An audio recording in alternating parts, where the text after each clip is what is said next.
So these are the tracks here.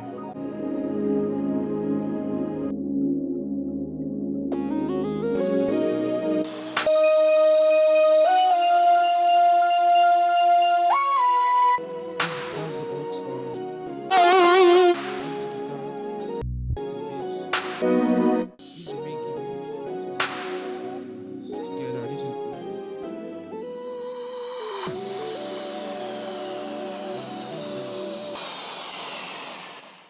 track and link them to. Let's start with the drums.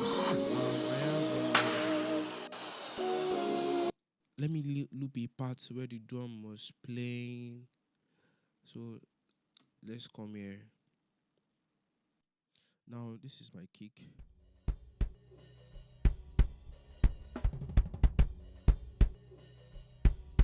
This is the kick. Sounding very good from the board.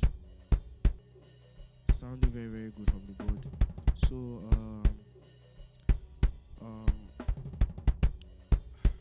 let's see what I can do now. I can actually mix this to make it sound good. Yes.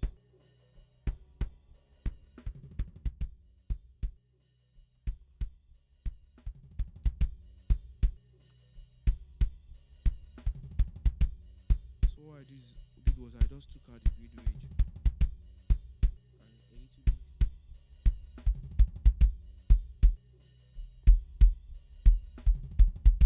That's the kick in. I don't want to apply any gate or compression now. Let's check the kick out.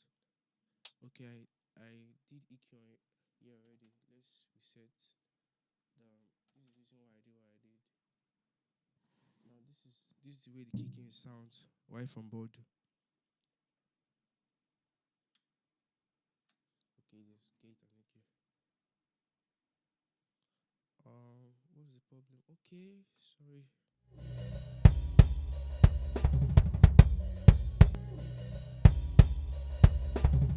This is the kicking. This is the kicking. The way I mix my kicking is I'll just use icon to take out my low end to a frequency like 2K.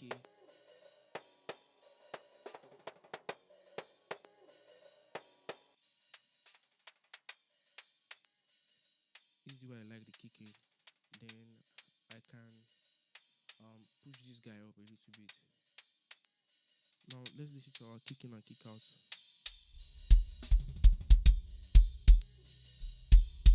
So even without gate or anything, it sounds good already. It sounds good.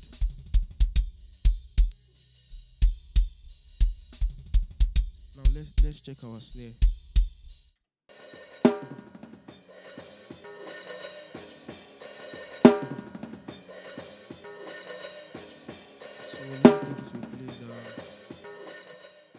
Now the snare is playing consistently.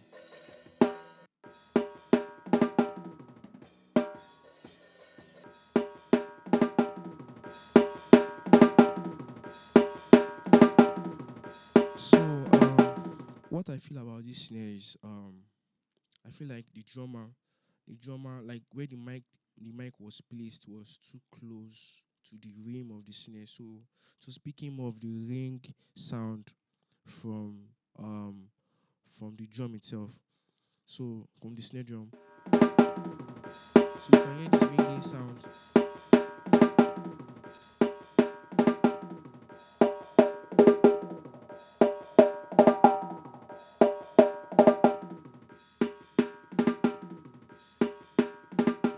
I won't drop it too much. Then look cuts.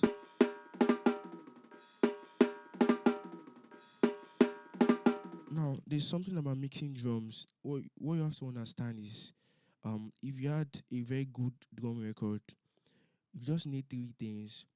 You understand? The first thing is the fundamental, and the fundamental is where like the identity of the drum, the most where the power of that particular audio signal is based. So if you can get your fundamental, the easiest way to get your fundamental is looking at the loudest frequency that particular signal is producing. Now, this is the fundamental here, around 200 hertz. That's what I can see here.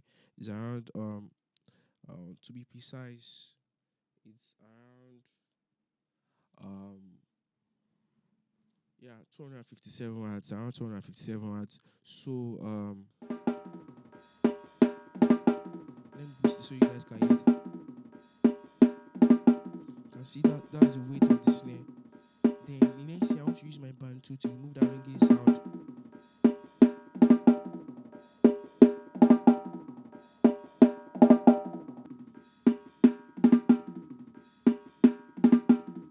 I'm still hearing this mid range.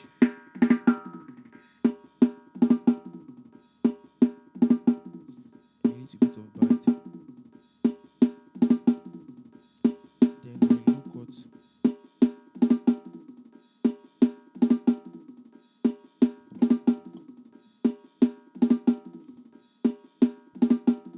Now this is manageable. So remember, we're not mixing to just get just that particular channel to sound good. We are mixing to make sure that the whole channel, like the channel you're mixing, works with every other instrument. I can make this guy sound good on its own, but making it sound good while other things are switched on can be very hard if I do that. So I have to be very careful when I'm making decisions, not over boosting some particular frequencies, just making things slow. I can come back later to this EQ and readjust some things. Now that's for the snare top. Let's check the snare bottom.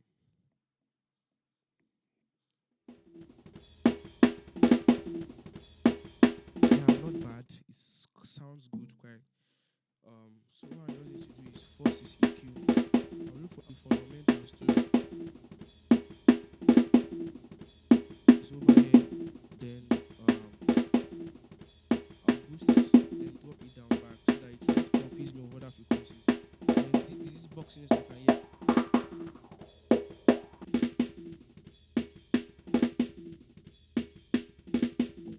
So I'll boost my fundamentals back a little bit, not too much. No cut. A little. Now the way I usually mix the way I mix my snare bottom is I don't get it at all. My compression time and release time will also be different. The way I compress is I compress. This threshold is too much.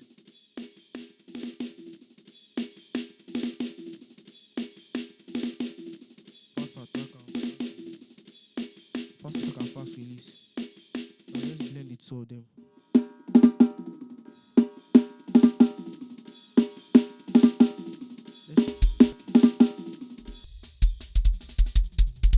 Remember, I've not get my kick, and my kick in and my kick out. I've not get the both of them.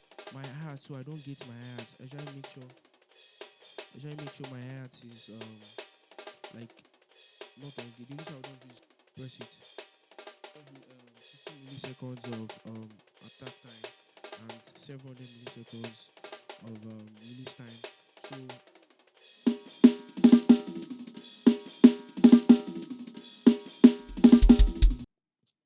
these are our top sound.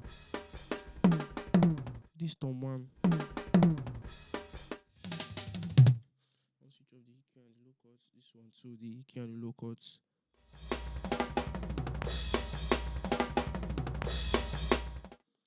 Now, the way I mix my tom is I don't mix them one by one. Like I'll first push everything. This way you know when you're doing too much. You know when you're doing too much.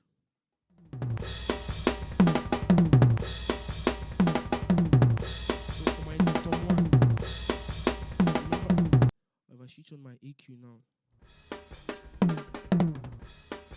this is where the fundamental is. Around 190 hertz. What I don't do is use this guy to boost it.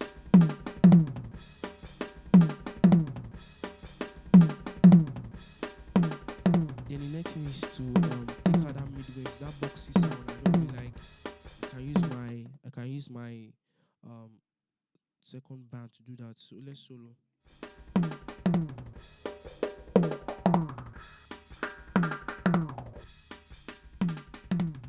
Then go back to my fundamental and put it. And I need a little bit of high end for bite. And mind you, make sure that when you are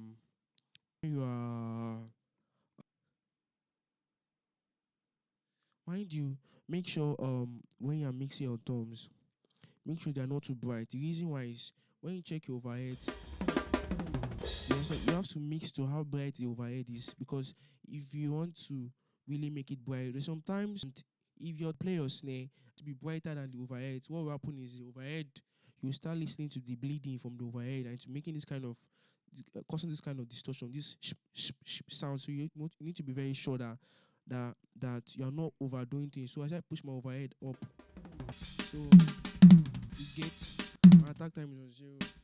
Then another thing you need to look out for is the transient, the transient of the audio signal.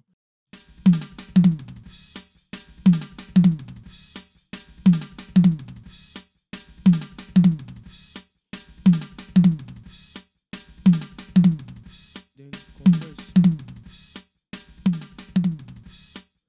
Now for my toms, what I use is 2.5 and gain reduction of like 6 dB.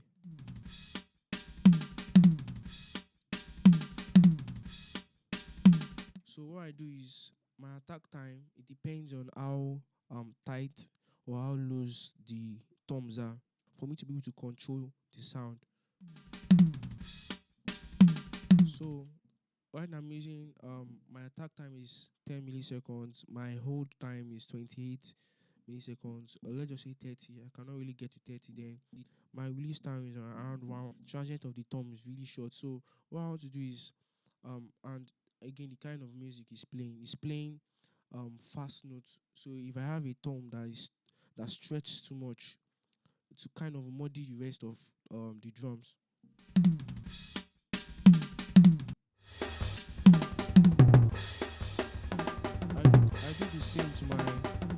I do the same to my tom too. What I do is look for the fundamentals. The fundamentals of my toms too is around 129 hertz. Then look for that boxy sound.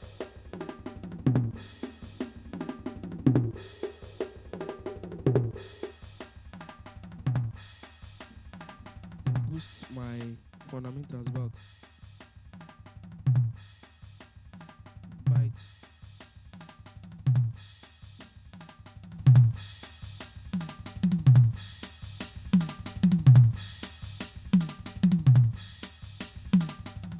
I need to get my tom too.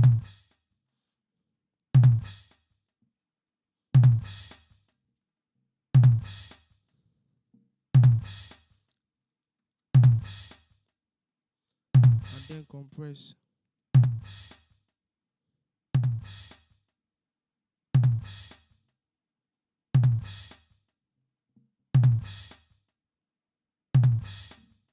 Same attack time and release seconds.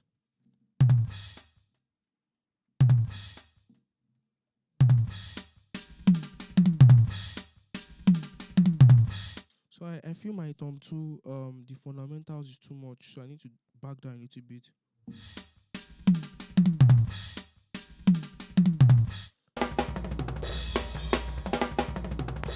So I need to find where he really plays the floor tom well.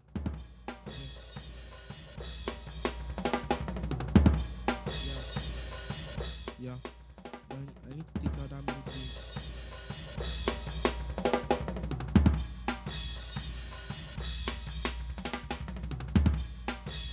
Not so much, it's okay like this, then low cut. So the fundamentals of my floor tom is around 100 and around 80 hertz. I just need to boost it a little bit.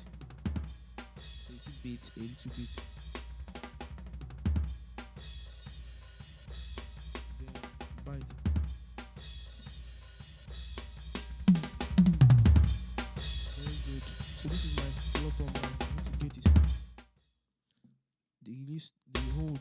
be like, because the floor tone stretches than the rest of the tone.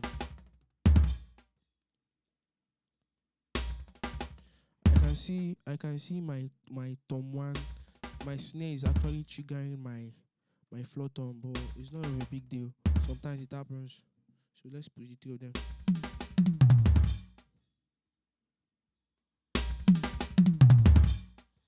So let me put my tones.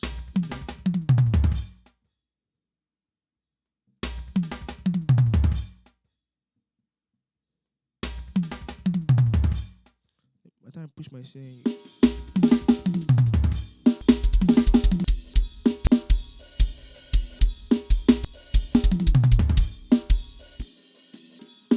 so I need to get my snare top. It's using for that, so it can play cleaner.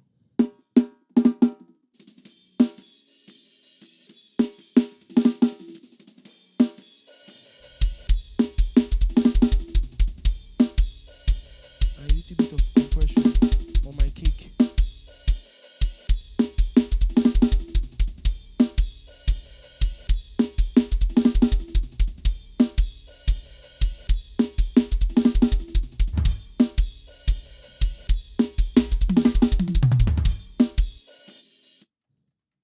So this is my overhead.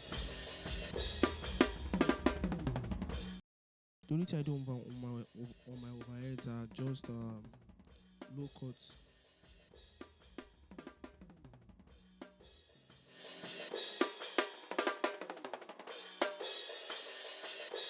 They're sounding good right already.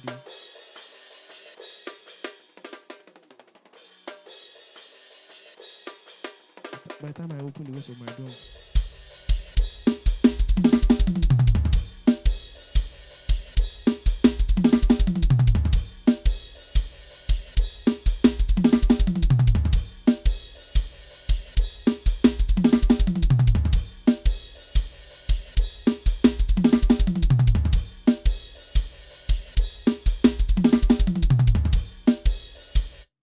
now my drums are ready. I just need to put them on a DCA. So 1, 2, 3, 4, 5, 6, 7, 8.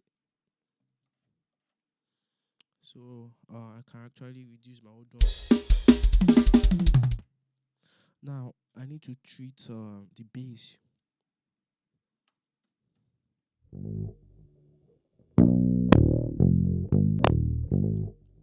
Can hear some kind of sound.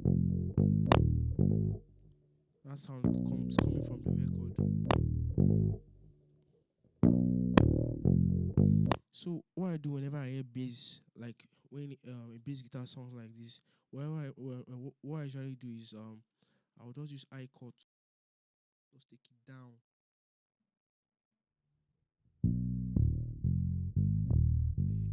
It's beginning to sound like bass. Then I need to take down this side a little bit. So that's the only thing I need from the bass, the low end. I don't need the high end.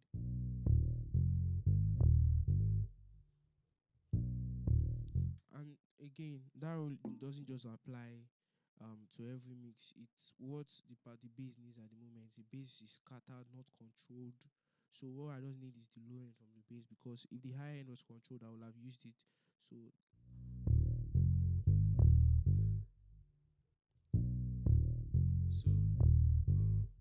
let's go from the beginning. So I want to listen to the bass.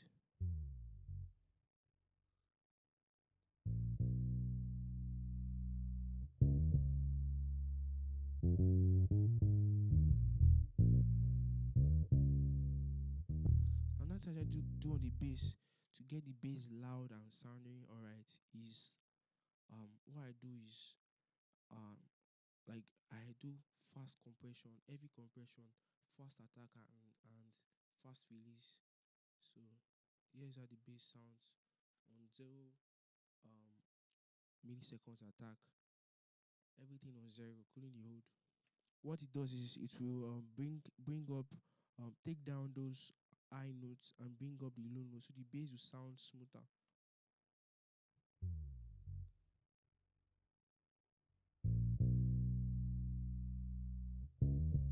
So I need to gain the bass a little bit for it to reach.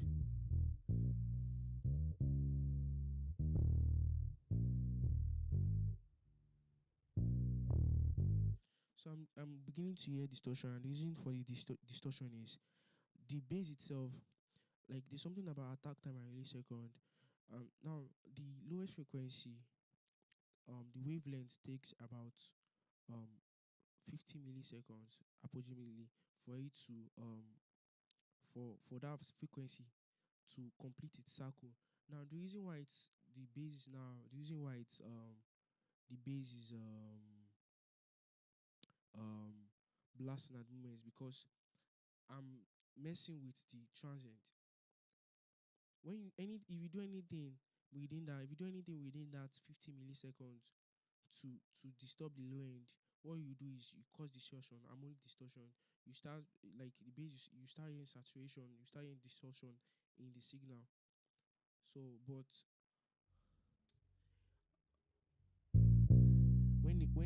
when the so let's push our door.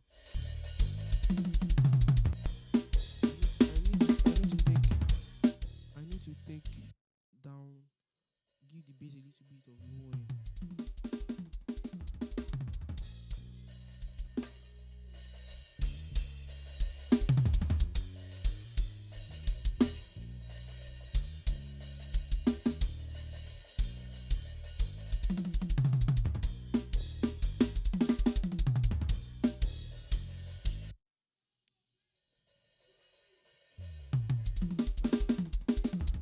Now let's pause for a second. I need to make my drums very wet. So right here I have um two reverbs, and the first reverb is a plate reverb. It has a pre-delay of 50 milliseconds and decay time of like 5 seconds. Then I have another room reverb, and what it has is 50 milliseconds, but um 1.7 seconds decay time. So now when I by the time I send my snare to this signal, this is the way it sounds.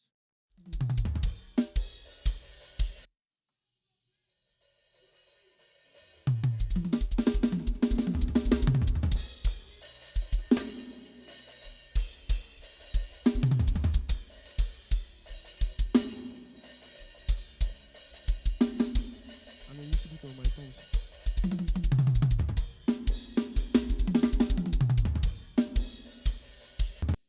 Then I send my snare to that reverb that has long decay time.